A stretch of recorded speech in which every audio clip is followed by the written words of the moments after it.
What is up, you guys? It is Alessandro Koenig, and this is Conan's Cave. And today we have a special guest with us, Bianca. Hey. So today we're going to just talk about how dance is with Bianca, like why she got into dance, how she handles it. We're going to talk about mental health. Hell yeah. I guess just a little bit about me. My name's Bianca. I'm from Seattle, Washington. Gosh, I've been here almost 2 years now. Like September will be 2 years. Best 2 years of my life. But yeah, dance was my first love. I started when I was 3 years old, but didn't really start taking it seriously until I was around 16 in high school because money was tight, single mother income, and, we did the best we could.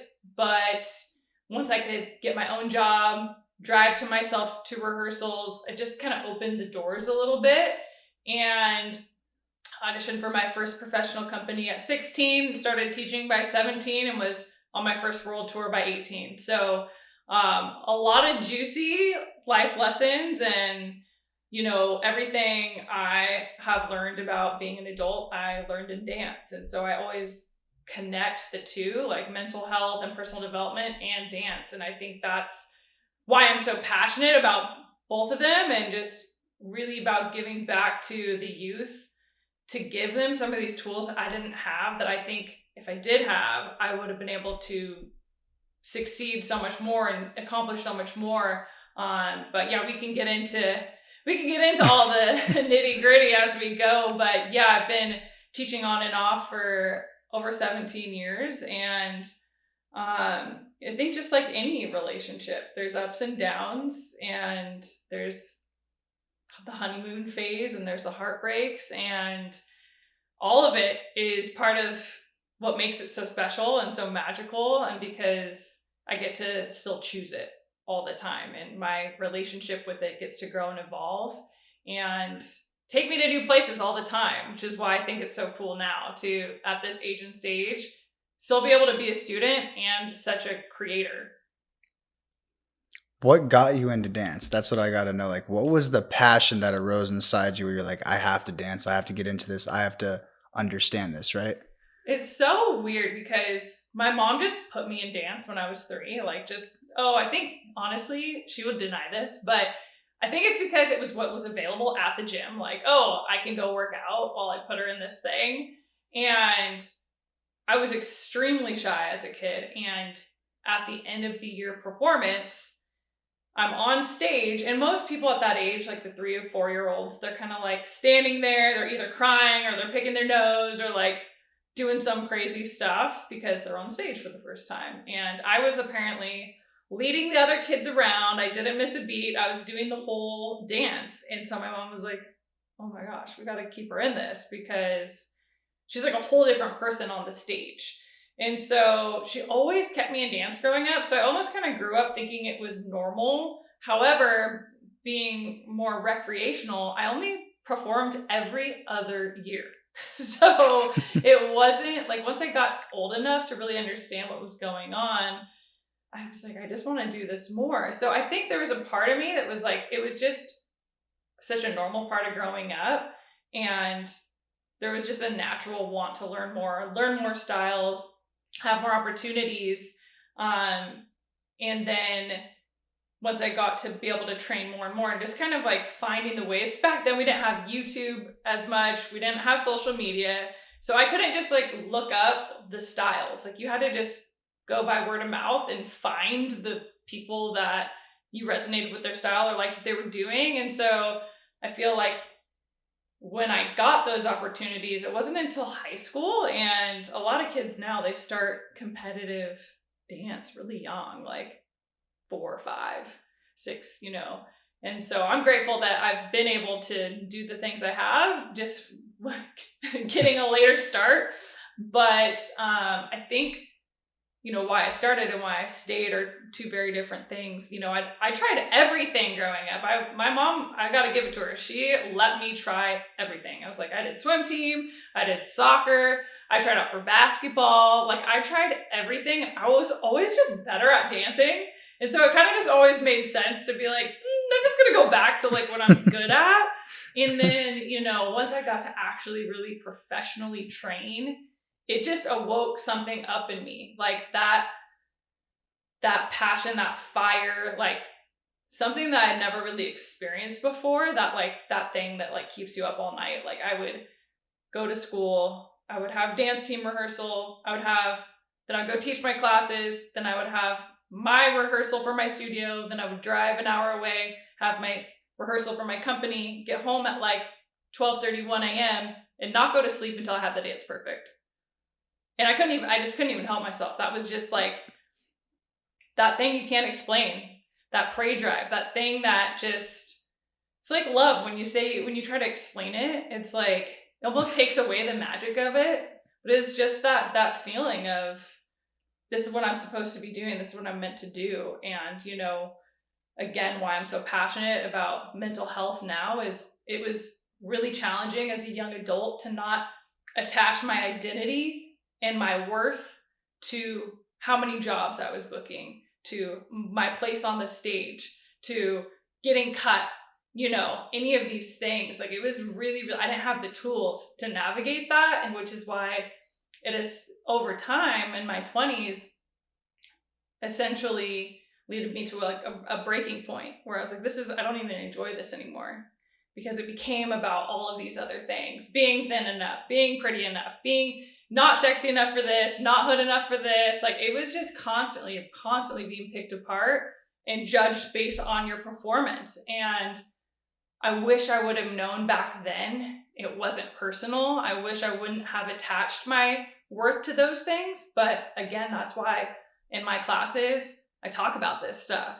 And we talk about competitive dance, and they're literally scoring you, and they're literally taking you on stage and saying, you're first, you're second, you're third, you didn't place, you're not good enough, right? And a lot of these kids, they like compete against their peers. And so having those conversations of like how to navigate that, how to be happy for your teammate that won, and how to like keep going, and how to like take that as fuel and say, okay, next time I'm gonna show you. I'm gonna go home, I'm gonna practice, I'm gonna get those turns, and I'm gonna come back. But it's like, those are the nuances that it's so tough for kids, because you have like an hour rehearsal. It's not like you're getting mentored or developed in these ways that I think by far the most important and have the most to do with like your trajectory as a dancer over talent, 100%. How did you gain the confidence to start understanding that your value comes from within and not on external things, right? Yeah, well, not very gracefully at first. I think it happened enough times where, you know, when I did take a step back initially from the companies I was a part of, I was like, well, if I'm not a dancer, who am I? You know, and I had to sit with that and really dive deep and allow myself the uncomfortable like space to explore that question. And like really what I found was I'm so much more than a dancer. Like a dancer is, yes, it's my passion, it's my life, right? But it's not who I am. Like I am a lover, a caring friend, a caring sister, auntie. Like I have all of these like areas of my life that make me more than, I don't want to say just a dancer, but a title, right? And I think a lot of people in corporate go through the same thing, where they put so much weight in their title and they sacrifice their happiness for a piece of paper or for like an extra zero, right? And I think like I've always had my highest like value be happiness. Like I will not stay anywhere I'm not happy. And so those conflicting values of like, this is my end all be all, this is who I am, this is what I was meant to do, but like my happiness was suffering so much. I was like, nobody's forcing me to be here. Like, And that was where I got to, take off the people pleaser hat and be okay with letting people down and saying, saying the show will go on with or without me, right? Right? You made And other people unhappy to make yourself happy. That's really smart. That's what you yeah, got to it do. would always be like after the next show. And then, choreographers and directors would be like, okay, well, I just need you just for this one more project. There's always one more, right? There's always one more game, one more project, one more, everything before you like finally get the courage. And that was a big pivotal moment for me, because when you can separate your worth from your output and like your production, especially as a woman, that's huge. It's a huge shift. Yeah, it's because when you start to upgrade yourself as a person in a sense of like mental strength, then you really understand who you are. Well, you get closer to understanding who you are. I don't really believe that we get to that full point of completely understanding who we are as people, because we're constantly upgrading ourselves. We're constantly learning more and more. Mm-hmm. So if you're that type of person that's always wanting to read, educate yourself on further studies, and just grow in general, there's no cap to who you really are, because you're continuing to grow. And that's what life's about. Because you don't want it to be boring and just be the same person 24/7. Like that's not fun. Well, in life, we're always living it and experiencing it too. So it's like our life experience changes as well. So it's not like a year ago, everything we knew up until that point just stopped. It's like we knew everything up until that point and life kept going. So there's new experiences that happen, new ways to apply it, new ways to learn from it. Exactly. 100%. And what is the best thing that has happened to you in your life? That's a really good topic. Thing? Yeah, the best thing that's happened to you. I love this question. I'm such an extreme optimist, so I feel like this is really a tough question, because I'm like, my coffee this morning, like, like a dog, my puppy snuggles, like, the best thing that's ever happened to me, honestly, dance is the best thing that's happened to me, because it's shown me what I'm capable of. It's shown me my greatest opportunities for growth. It's shown me like absolute devastating heartbreak and how to move on from that, like how to continually not only grow and evolve, but be yourself. Like that's what I love about dance. You can become such a good dancer, but like what sets you apart is you're an artist. Like you have your own style, you have your own approach. Like you and I doing the same dance is going to look totally different, right? And that's because of our artistic approach. And so I think everything I know in this life is because I was a dancer, because I was in those rooms, and because of the opportunities I've gotten from dance. That's incredible. Yeah, because it's changed your whole life. And 1000%. when you figure out what your actual passion is, you become a different person and you live a different life. And you're like, wait, what? This is living now? Like, oh my goodness. Like that's what happened when I jumped into like bodybuilding. And then I realized like bodybuilding wasn't paying the bills. And then I found videography and I was like, whoa, like now this is the passion that I've been looking for, Yeah. And that's like that sweet spot where you're like, this is what I want to do for the rest of my life. And so that's what it seems like dance is for you, where it's like, you're like, I want to be the best of the best in my field. I want to travel the world and dance because this is my true passion. And I think that's such an interesting point, because like in hindsight, I can say that, but like at the time, I was just so dedicated, and like I was never the most talented in the room, but I was always the most hardworking and consistent. And I never missed a practice. I was never late, and I always showed up prepared.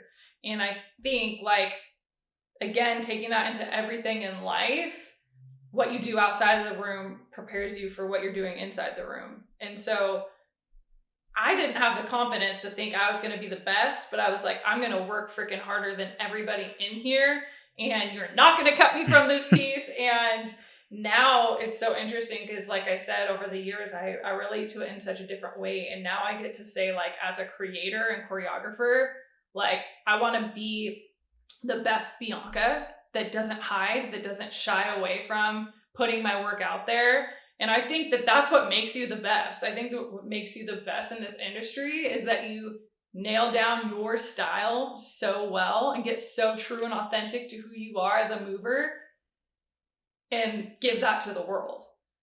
So I think that like it's so cool to be able to look back through that lens and now like have such a more genuine approach to it where it's like, I want to be the best me, and I know that that's going to show up authentically in the world and do exactly what it's supposed to do. I love that. Right on point. Yeah. So, what is the hardest thing you have overcome? Because this is huge, like this made you a stronger woman because you overcame this, and it was a situation where you like end all be all, right? But you Yeah. overcame it, and now you're here. So, what is that situation? Well, emotionally, it was definitely just the slow soul suck of my appearance and my performance just being judged for so long. But I think like physically and mentally, I got into a pretty bad car accident in 2016 and I hit my head on the steering wheel. And at the time, the doctors didn't identify any sort of concussion, and they see you for all of like 2 minutes and ask you a few questions and then you're out the door. And I had no idea that where I hit my head on the steering wheel was the frontal lobe, which has to do with all your decision making, your rationale, everything, especially with dancing, like your creativity and things that you need just to operate in your day, like remembering words and like remembering how to get home. And like I said, I'm an extreme optimist. I have a pretty high like baseline of happiness. Like I always work on happiness and think I always want to be more and more free. But like my baseline is pretty high. And so when that happened, I went from like a 10 to a nothing. And I could tell something was off. I didn't know what. But I was living in all these extremes, like something that someone would do at the grocery store would send me into a full breakdown, or like I would either be screaming or crying, and that was just not my personality. Like I wasn't angry. I was very like grounded, level-headed, always just really polite and happy, and like I couldn't deal with day-to-day challenges. And so I had to basically start doing my own research, like what the heck is going on with me? Because I was clinically depressed, that feeling of no feeling. And I'd never experienced anything like that before, thankfully. And so it was extremely scary because first of all, I was working at like Costco and teaching dance, and that was my livelihood. If I didn't go to work, then I couldn't get paid. And so, like I'd done most of my life, like plow on through, let's just keep going. And it ended up causing a lot of wreckage in my life because physically, like mentally, I wasn't okay.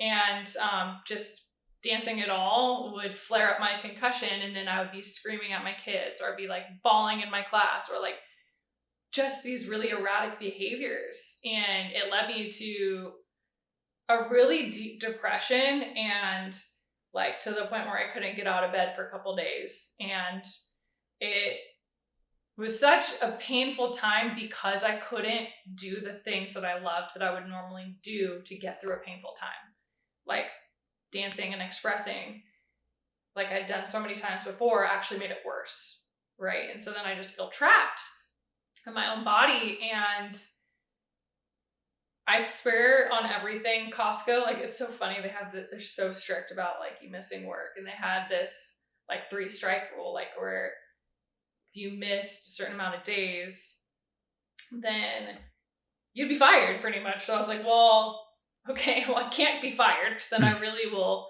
be on the street. And I eventually just hit that rock bottom of like, okay, I have a choice here. Like I'm going to just never get out of my bed again, or I'm going to like have to face all these uncomfortable situations that I had created, at my studio with my students, the studio owner, with collaborators of companies, where like I couldn't teach rehearsals properly. And I was like so triggered and like in a trauma response, trying to just operate and lead classrooms. And looking back, I'm like, I wish somebody would have just gave me the permission to take the time off.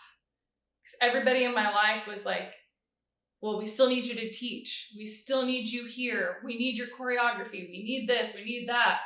And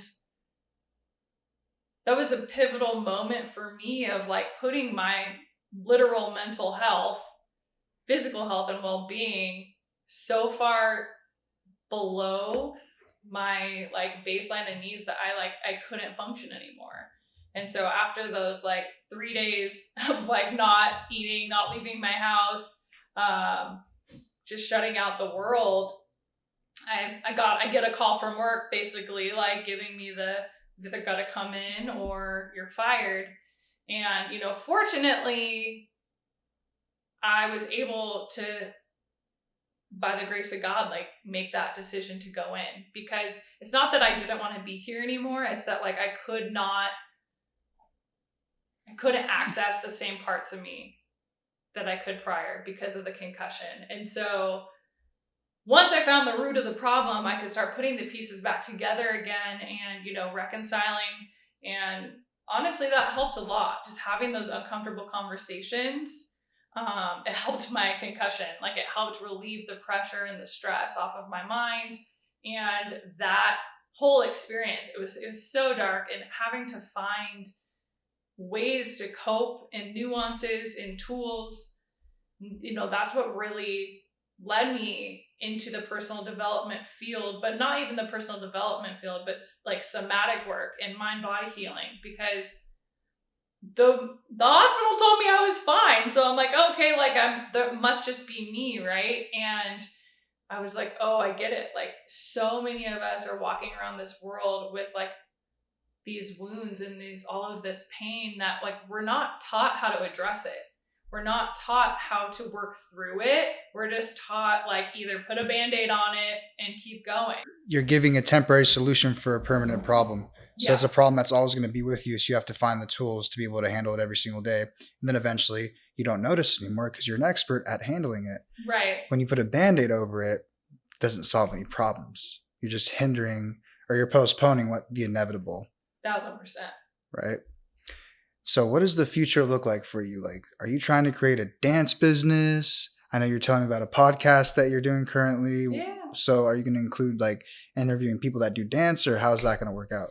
Yeah. So my podcast is just really for fun. It's just like, it was a way for me, like when I was struggling in business, to have something that felt a little bit more like a creative outlet that was accessible to me. But earlier this year, I started something called Beats in Business, which is for female entrepreneurs in the Phoenix area, or, anyone could come really if you want to fly in. But it's my way of connecting people with what I love to do, which is dance. So it's so great. It's grown each time I've had it. So I'd really love to continue to grow that event. And it's really cool because even though it started so small, there's been really great connections that have been made, and sales and clients and business partnerships that have been created. And so I'd love to keep going and seeing where that will take me. But I also have a dance foundation called Legacy Dance Foundation. And so I'm really focusing on building that this year. And I think it would be really cool to grow it to the point where, I can go to some of these studios where we sponsor kids and talk about this mental health stuff and talk about these tools that you can use throughout the year when you're not feeling confident, when you're not feeling motivated, and when, your friend wins and you don't.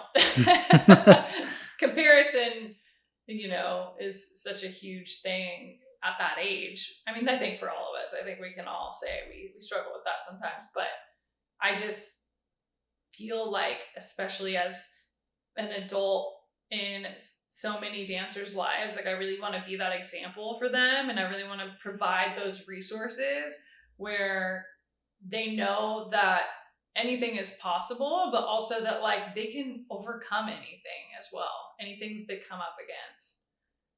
Has there been any current events lately for the foundation, or?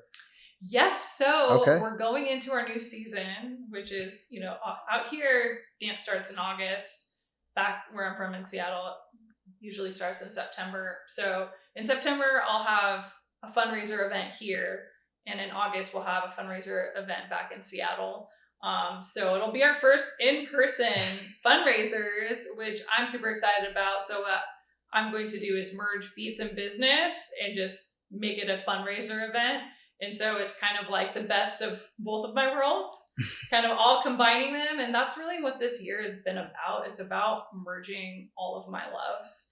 I feel like I was constantly wearing so many hats, and I felt like I was divided in all these areas. And I just realized like everybody I looked up to, like everybody that I wanted to be like, was like, because they were just exactly who they are. Like, we don't always know like what's going to be the thing that gets us to the next level. And I feel like I started noticing so many of my colleagues, like all these people at like these networking events for business, they would find out I'm a dancer and be like, oh my gosh, dance. And it would just set me apart from all of the other people because it's very unique and it's fun. And everybody can kind of relate to it in a way. They're like, oh shoot, like I hate dancing. Like I feel so embarrassed. And I'll just teach them a little 2-step. Be like, this is all you need. This is just back and forth. This is your home. You know, when you get comfortable, you can switch up the arms or, you know, go 2 to the right, 2 to the left. And it's just, I found like when I first moved, I was so focused on business. I didn't bring dance with me. And now it's so funny. Everyone is like, why haven't you been talking about this sooner? I'm like, I know I had to like, that just had to be a part of my journey, you know, at that age and stage of my life. And I'm a firm believer in going to where you feel called. And that's being head down in business and meeting all the people I met last year was really life-changing and what was supposed to happen and led me to this moment. And now I get to work for an incredible studio that is brand new, that I get to be part of help building their hip hop program. And it's just all in divine timing and such a divine path, which I love because you can't plan this stuff, you know? It just happens when it's supposed to. Exactly. So the future is definitely building up Beats of Business, building up Legacy Dance Foundation, and just bringing dance into everything that I do. That's incredible. You hear that, guys? Stay tuned. And what are you looking forward to? This is another really good question. Well, honestly, everything we were just talking about, I'm super excited for because I hadn't really dove into the dance community here because being such a huge part of the community in Seattle, where I was trained and where I was training and like where I was teaching and I had a few events and showcases that I hosted. So I was very involved in the community and I didn't have to ask for jobs. I didn't have to ask for work. I didn't have to prove myself. I got to kind of do whatever I wanted in a sense. If I wanted to be in a show, I could just kind of reach out and be like, hey, you need somebody? And they would be like, yeah, come on down. And so I think that was another part of why this decision to be back in the dance community or just in this comp world was a big decision because I am starting from not square one, but I'm starting from a place where I have to earn my credibility again, somewhere new. And I knew I only wanted to do that for the right opportunity, for the right fit. And the studio owner I'm working with right now, he's very unique. And I think his program and what he's doing is very unique. And I get to be a part of building that from the ground up. And so I have a lot to prove right now. I have a lot to prove and I am so ready. Like I'm ready to go. And, it's inspiring me and motivating me to be a better student and to train myself and be, again, an example for my students, because I think that that's where I started to fall off when I started getting too comfortable. When I started, getting that clout and could rely on just being direct booked for everything. I don't have to train as hard. And I slowly declined in my training and I got entitled. Like, let's be really honest, I got entitled. And so now I'm like, okay, I get another chance at doing this in a whole new way. And it's crazy? In my 30s. I'm doing this, I'm 34. And no way. Yeah. That isn't That is crazy. I did not think you were 34 I know at all. I look young, right? Yes, Look good. you're doing. Look good. See that, guys? This is why you gotta work out, You stay in shape. gotta work out and moisturize. I've been moisturizing since like the 4th grade. But I think it's so cool to like get this second chance and realize like I'll get many more chances. Like I know people in their 40s going after new artistic dreams, and it's crazy to think like even 10 years ago I thought like, oh my gosh, my time is running out. You know, it's not wild how we think that when we're young. We think like we have no time. Like we have to have it all figured out today. And like I feel like the older I get and the more I grow and evolve, the more I realize like I have my whole entire life, and it gets me so excited. Right. Like the possibilities are endless. Like I know that you learned that from Gary Vee because Yes. I saw like you were interviewed by him, and it's Yeah. crazy that when I saw that, it like took me back to how Gary Vee like actually changed my life. He was like one of the very first coaches and influencers that I actually saw Yes. and took note to. And to this day, he has never had anything happen to him where he's like been wrong or he's done anything like rude. Right. He's always been on point. Yeah. And the biggest thing he taught me was we have so much time. Yes. Like there are Yes. people that became famous when they were 70 years old. Like, Yeah. and that proves it. Like we have so much time. Once you Yeah. understand that, life becomes free. Like you actually are living a free life. I love that we have that in common because he's 100% who shifted my perspective on that. He really healed my relationship, especially as a woman. We have so many outside pressures for marriage, for kids. You know, it's just like such a different relationship with age. But even if like you're okay with it, it's like other people are always projecting on you, and I have to be like, hold on a second. Like, no. Don't bring that around me. Like, we're not doing that. But yeah, he's 100% who helped me shift that. So I love that we have that in common. How crazy is that we learned from that same person, but so many people have been impacted by Gary Vee. And that's why like to this day, he's like my favorite influencer 1000%. because we've both learned so much from him. That's the incredible part. And fun fact, he was 34 when he quit his parents' liquor shop to start. Wow. What was his first? Was it Vayner Media, maybe? I don't Yeah, know. I think Whatever it his was. first venture was, he was 34. Isn't that crazy? That is insane. And that's my age now. So there's hope for me to be at There's that hope. level. Right? Private jets coming soon.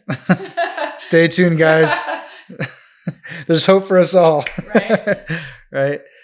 And that wraps it up for Conan's Cave. Thank you so much, Bianca, for sharing your story with us and opening up. Really appreciate that. Thanks for having me. So much fun. And until next time, guys.